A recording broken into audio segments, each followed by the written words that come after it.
బోరుగడ్డ అనిల్ కుమార్కి వైఎస్ఆర్ కాంగ్రెస్ పార్టీ భారీ షాక్ ఇచ్చిందని, బోరుగడ్డ అనిల్ కుమార్ని వైఎస్ఆర్ కాంగ్రెస్ పార్టీ నిట్ట నిలువున ముంచేసింది అనేటువంటి వార్తలు వస్తున్న క్రమంలో ఏ విషయంలో బోరుగడ్డ అనిల్ కుమార్కి వైకాపా భారీ షాక్ ఇచ్చిందనేది మనం పూర్తి స్థాయిలో విశ్లేషణ చేసుకుందాం. ప్రస్తుతం మనతో పాటు ఉన్నారు ప్రముఖ రాజకీయ విశ్లేషకులు, ప్రముఖ సీనియర్ జర్నలిస్ట్ దుర్గావడ్లమణి గారు. వారితో మాట్లాడదాం. మేడం నమస్తే. నమస్తే అండి. బోరుగడ్డ అనిల్ కుమార్కి వైఎస్ఆర్ కాంగ్రెస్ పార్టీ భారీ షాక్ ఇచ్చిందని, బోరుగడ్డ అనిల్ కుమార్ని వైఎస్ఆర్ కాంగ్రెస్ పార్టీ నిట్ట నిలువున ముంచేసింది అనేటువంటి వార్తలు వస్తూ ఉన్నాయి. ఇంతకీ ఏ విషయంలో బోరుగడ్డ అనిల్ కుమార్కి వైకాపా భారీ షాక్ ఇచ్చింది అంటే ఏం చెప్తారు మేడం? అంటే చూసారా, మనం ప్రతిసారి చెప్పినట్టుగానే జరుగుతోంది. ఎవరైతే మా వెనకాల జగన్మోహన్ రెడ్డి ఉన్నాడు, మేము బూతులు మాట్లాడతాం, మా వెనకాల జగన్మోహన్ రెడ్డి ఉన్నాడు, మేము వెళ్ళి వాళ్ళని అంటే వాళ్ళ మీద దాడి చేస్తాం, మా వెనకాల జగన్మోహన్ రెడ్డి ఉన్నాడు, మేము వెళ్ళి వాళ్ళని సర్వనాశనం చేస్తామంటే అంతా అయిపోయి వాళ్ళకి కావాల్సినవన్నీ చేసేసాక జగన్మోహన్ రెడ్డికి కావాల్సినవి ఒక ఫైన్ మార్నింగ్ వీళ్ళతో మాకు సంబంధం లేదు, అసలు ఇతను మా పార్టీ కాదు అనే మాట వినిపిస్తుంది. ఇప్పుడు అందరికీ అయింది కదండి, ఇప్పుడు చాలా మందికి అయింది కదా వైసీపీలో. ఓకే, అది మామూలుగా ఇంతవరకు అట్లా జరుగుతూనే వచ్చిందండి. సో ఇవాళ ఇదేం కొత్త కాదు. ఇప్పుడు బోరుగడ్డ అనిల్ అనేవాడు రెచ్చిపోయి నేను బూతులు మాట్లాడతాను అని మామూలుగా పదజాలంతో, అసభ్యకరమైనటువంటి పదజాలంతో నిజంగా చంద్రబాబు గారిని, పవన్ కళ్యాణ్ గారిని, పవన్ కళ్యాణ్ కుటుంబ సభ్యుల్ని, చంద్రబాబు గారి కుటుంబ సభ్యుల్ని ఆయన దూషిస్తూ వీడియోలు చేసింది మనం చూసాం.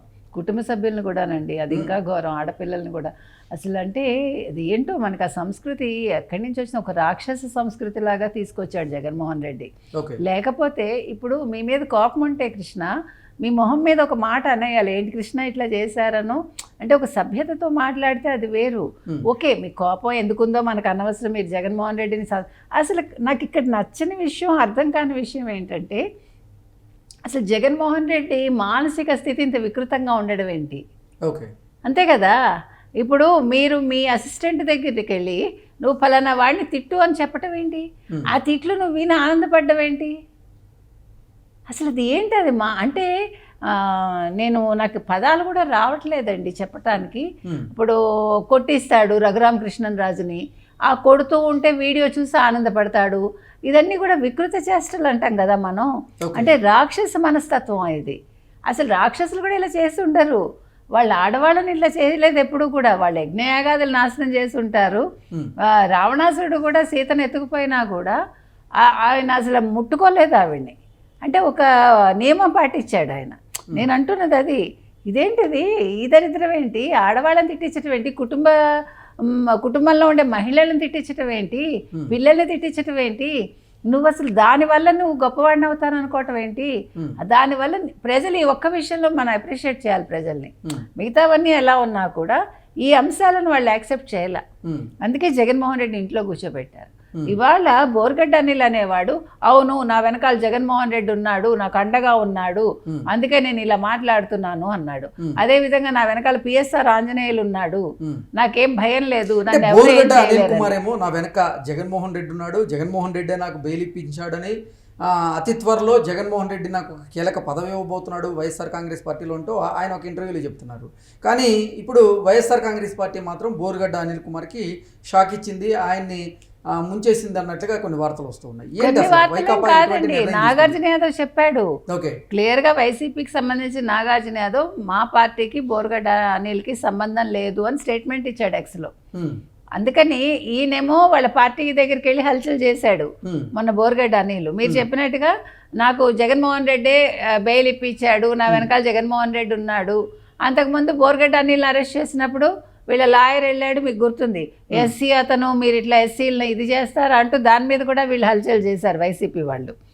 సో నేను అనేది ఏంటంటే తిట్టడానికి క్యాస్ట్ ఉండదు, తిట్టడానికి మతం ఉండదు అనేది నేను చెప్తున్నా. ఒకటి ఏదైనా తప్పు చేయడం, కప్పుచ్చుకునేందుకు అంటే కులానికి సంబంధించినటువంటి కార్డునో మతానికి సంబంధించినటువంటి కార్డు. నేను జోగి రమేష్ విషయంలో కూడా బీసీ అని మొన్న కూడా మాట్లాడలే ఎవరు, జగన్మోహన్ రెడ్డి మొన్న కూడా మాట్లాడాడు కదా.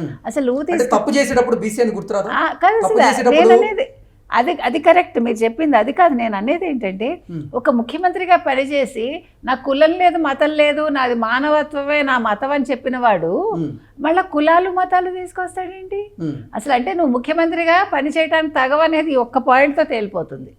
నువ్వు ముఖ్యమంత్రిగా ఉన్నా ఉండకపోయినా ఒక మనిషిగా ఉన్నప్పుడు లేదు ఒక పార్టీని నడిపేటప్పుడు irrespective of caste, creed, religion నువ్వు పనిచేయాలి. కానీ నువ్వే నా వాళ్ళు అతను బీసీ లేకపోతే ఇతను ఎస్సీ లేకపోతే ఈవిడ మరొకటి అంటూ మాట్లాడి నువ్వు మళ్ళీ వీళ్ళందరూ నా వాళ్ళు అంటావు, మళ్ళీ విడదీస్తావు, విభజించి పాలించడానికి చూస్తావు, ఎదురు పార్టీలను ఎలా విడదీయాలని చూస్తావు. జగన్మోహన్ రెడ్డి తన అవసరానికి ఏం చేస్తాడంటే కులం తీసుకొస్తాడు, మతం తీసుకొస్తాడు, వాడు నాకు ఉపయోగపడతాడు అనుకున్నప్పుడు వాడిని అందలం ఎక్కిస్తాడు. తర్వాత ఒక ఫైన్ మార్నింగ్ వాడిని పైనుంచి కింద పడేసి వీడు ఎవడో నాకు తెలియదు, నాకు సంబంధం లేదు, నా పార్టీకి సంబంధం లేదు అంటాడు. ఇదే బోరుగడ్డ అనిల్కి అయింది. రేపొద్దున అంబటి రాంబాబుకి అవుతుంది, పేర్ని నానికి అవుతుంది, కొడాలి నానికి అవుతుంది, విడదల రజనీకి అవుతుంది, రోజాకి అవుతుంది. కంగారు పడక్కర్లే. ఇవాళ ఎవరెవరైతే జగన్మోహన్ రెడ్డిని వెనకేసుకొచ్చి ప్రెస్ మీట్లు పెట్టి ఎగిరెగిరి పడుతున్నారో, మా జగన్ అన్న, మా జగన్మోహన్ రెడ్డి అని మాట్లాడుతున్నారో వీళ్ళందరికీ కూడా రేపొద్దున ఫ్యూచర్లో ఇదే జరుగుతుందండి. ఇందులో నాకు ఎటువంటి సందేహం లేదు. ఓకే, ఇప్పుడు వైఎస్ఆర్ కాంగ్రెస్ పార్టీ అధికారికంగా నిజంగా బోరుగడ్డ అనిల్ కుమార్కి వైకాపాకి సంబంధం లేదని తేల్చేసినట్టేనా? తేల్చేసింది. మరి బోరుగడ్డ అనిల్ కుమార్ రియాక్షన్ ఏంటి? ఇప్పుడు రియాక్షన్ ఏ ఉండదు. ఇప్పుడు తెలివైన వాడైతే క్షమాపణ చెప్పి ఎవరినైతే తిట్టాడో నేను ఇంక ఏ రాజకీయ పార్టీలతోటి ఉండను, నేను రాజకీయ పార్టీలకు అతీతంగా నేను నా పనులేవో నేను చేసుకుంటానని చెప్తే కొంచెం తన సొసైటీలో తను తిరగలుగుతాడు. లేకపోతే రెంటికి చెడ్డ అరెస్ట్ అయ్యి అంటే వివాదాస్పద వ్యాఖ్యలు చేయడం, లేకపోతే అసభ్యకరమైనటువంటి పదజాలంతో వ్యాఖ్యలు చేసి తర్వాత అరెస్ట్ అయ్యి కొన్ని రోజులు జైలు జీవితాన్ని గడిపి బయటకు వచ్చిన తర్వాత ఆయనలో పరివర్తన వస్తుంది అని చాలామంది భావించారు. కానీ ఆయనలో పరివర్తన కూడా రాలేదు అంటూ ఇంకొంతమంది అభిప్రాయాన్ని వ్యక్తం చేస్తున్నారు. కొన్ని ఇంటర్వ్యూలు చూసిన తర్వాత ఎలా చూడాలంటారు దీన్ని? పరివర్తన జగన్మోహన్ రెడ్డికి వచ్చిందండి పరివర్తన. ఓకే, మరి మీకు జగన్మోహన్ రెడ్డికి రానప్పుడు మీకు వస్తుందా? ఇదెక్కడ మాట ఇది? జగన్మోహన్ రెడ్డికి నాకు సంబంధం ఏంటండి? నాకు మీరు కాదండి, నేను అన్నది అనిల్ కుమార్ అండి. మీరంటే నాట్ యూ, నాట్ కృష్ణ. నేను అది మీరు అంటే అక్కడ అనిల్ కుమార్ని చెప్తున్నా. జగన్మోహన్ రెడ్డికి రాంది మీకు రాదేంటి, మీకు వస్తుందా అంటే అనిల్ కుమార్కి వస్తుందా అని అంతే. అందుకని ఇక్కడ అనిల్ కుమార్ అనేవాడు అంటే ఎక్స్పెక్ట్ చేయలేదు ఈ రకంగా అవుతుంది. అక్కడికి వెళ్ళి హల్చల్ చేస్తే ఏదో జగన్మోహన్ రెడ్డి గుర్తిస్తాడు, ఏదో పదవి ఇచ్చేస్తాడు, ఇంకేముంది అందలం ఎక్కిస్తాడు అనుకున్నాడు. ఆయన అందలం ఎక్కించాడు, అధపాతాళానికి తొక్కేస్తాడని మనం ప్రతిసారి చెప్తున్నాము. అది ఇవాళ ఆయన ఎక్స్పీరియన్స్ చేశాడు. ఇప్పుడు ఏమన్నా పరివర్తన అని ఇందాక మీరు ఒక మంచి మాట వాడారు. సో ఆ పరివర్తన ఏదైనా ఇతనికి వస్తుందా ఇప్పుడు అనేది చూడాలి. కానీ ఓకే, ఇట్స్ టూ లేట్. కాకపోతే మళ్ళీ at the same time better late than never అంటారు. కాబట్టి ఈ పరివర్తనతో అతను అలాగే కొనసాగితే కొద్ది రోజులు పోయాక ప్రజల్లో కొద్దిగా ఒక మనిషిగా గుర్తించడానికి అవకాశం ఉంటుంది అంతే. Okay madam, thank you so much.